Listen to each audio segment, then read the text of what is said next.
Mantan Ketua MPR RI Amin Rais mengungkapkan kecurigaannya terkait adanya usaha dari pemerintahan Presiden Joko Widodo untuk menguasai semua lembaga tinggi negara. Diberitakan Tribun News, hal tersebut disampaikan Amin Rais melalui unggahan videonya di akun YouTube Amin Rais Official. Pendiri Partai Umat itu curiga rezim Presiden Jokowi akan mendorong adanya sidang MPR untuk melakukan perubahan terhadap dua pasal.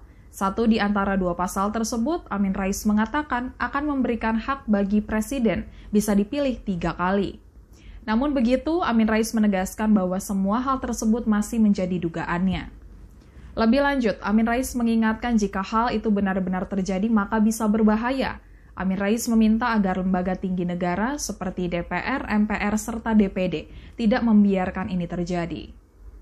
Amin Rais pun mengungkapkan bahwa ada skenario dan backup politik dari itu semua. Bahkan backup keuangan pun telah disiapkan agar Presiden Jokowi bisa mencengkeram semua lembaga tinggi negara, terutama DPR, MPR, serta DPD. Tidak hanya itu, Amin Rais juga menyampaikan nantinya ada pelibatan TNI dan Polri untuk diajak main politik sesuai dengan selera rezim. Sebelumnya diberitakan Tribun News, Partai Demokrat tegas menolak wacana perpanjangan masa jabatan Presiden jadi 3 periode melalui amandemen UUD 1945. Deputi Badan Pemenangan Pemilu DPP Partai Demokrat Kamhar Lakumani mengatakan, pembatasan masa jabatan Presiden hanya 2 periode telah diatur dalam amandemen UUD 1945. Hal itu merupakan amanah reformasi untuk memastikan sirkulasi dan pergantian kepemimpinan nasional dapat berjalan tanpa sumbatan dan menghindarkan pada jebakan kekuasaan. Kamhar menjelaskan Indonesia punya pengalaman sejarah yang buruk akibat tidak adanya batas masa jabatan presiden.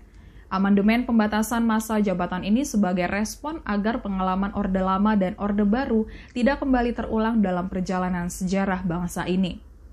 Menurut Kamhar, keduanya terjebak pada jebakan kekuasaan yang ingin terus-menerus berkuasa seumur hidup, akhirnya dikoreksi oleh gerakan mahasiswa. Terlalu mahal biaya sosial, ekonomi, dan politik yang mesti ditanggung sebagai akibatnya. Lebih lanjut, Kamhar menilai kekuasaan itu cenderung menggoda, atas dasar itu dibutuhkan kearifan dan kebijaksanaan dalam menjalankan dan memposisikan kekuasaan agar terhindar dari jebakan kekuasaan.